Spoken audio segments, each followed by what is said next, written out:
دا پاکستان وومن ټیم د چې دا وخت په انګلند کې T20 کپ د پاره تللی دی ICC T20 کپ د پاره د پاکستان د خوځو ټیم انګلند لته چې وسره وه بریاس تاسو له هم ښکاري په ورلد کپ کې دای پرفارمنس انتهایی مایوس کن تر اوسه درې میچز کړي او درې واړه بایللي د ورلد کپ نه بهر شوي دي خو ریسنټلی دای په انګلند کې په یو ریسټورانټ کې په فاست فود خوړلو باندې چاته تصویر ویښ کړي چې دا پاکستان وومن ټیم دی سره د وهابریا سره د کوچینګ سټاف تللی دی په ریسټورانټو کې مزې کوي جی دا پاکستان کرکټ بورډ په خرچه باندې تللی دی او پرفارمنس زیرو او عیاشیانو ته وګورو مستیانو ته وګورو بیا یو اثلیټ ته یو کلاډي ته یو کجنۍ د کالک ته خو چې ستا سپورت سره تعلق ته نو ته فاست فود څنګه خوري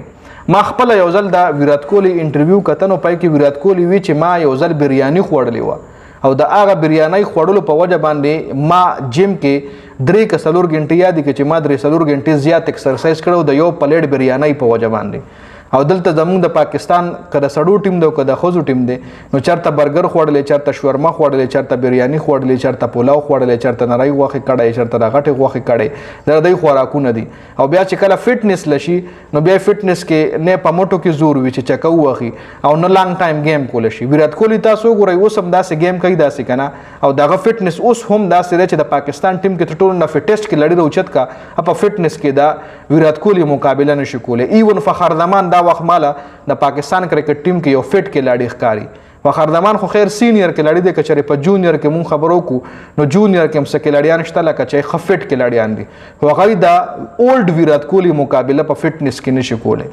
ویرات کوهلی به تاسو کتلی هم وی چې هغه 50 اور ون ډے گیم کې هغه نستړی کیږي هغه اینډ پورې گیم بوزي اینډ پورې زی او په اینډ کې داغه انرژي لیول تاسو ګورئ نو لګي داسې چې د اوس لکه بیټینګ تر وته داغه انرژي لیول کله هم ما ډراپ نه دلیدل د ویرات کوهلی وجه څه ده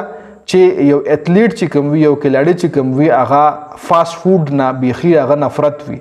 دا سافټ ډرینکس کل برګر خوړل شورما خوړل او بل طرف ته زموږ د پاکستان د خوځو ټیم پرفارمنس یو ګورئ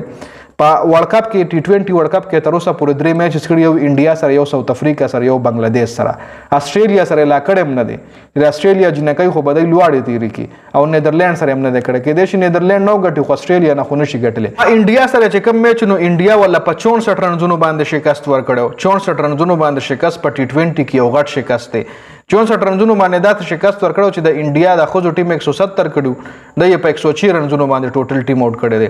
بیا دویم میچ چې کوم دی ساوث افریقا سره کړی دی نو ساوث افریقا نه دا میچ په 2 وکټو باندې بایللی دی پاکستان 126 رنزونه کړي او ساوث افریقا ورپسې 127 کل اته کلاډیان یو ټوپه 17 اور کې لای جنې بالونه ته هم سپیر پاتې شوی دي درې میچ بیا بنگلاديش سره کړی دی چې د بنگلاديش د جنکو ټیم هم ول شکست ور کړی دی بنگلاديش ورنه دغه میچ په 23 رنزونو باندې ګټلی دی بنگلاديش 123 رنزونه کړو چې 123 هم ورپسې د پاکستان د خوځو ټیم نه دی کړی په 100 رنزونو باندې د پاکستان ټوټل ټیم راټول شوی دی په 23 رنزونو ولا بنگلاديش شکست ورکړي لکه دومره غټ شکست دی په دې T20 ورلد کپ کې خوړي او دای بیا هم لګیاري دی چرته فاست فود خوري او خپل مزه چرچې کوي دلته زموږ چې کم عوام یو کم سپورټر یو د کرکټ شایقین یو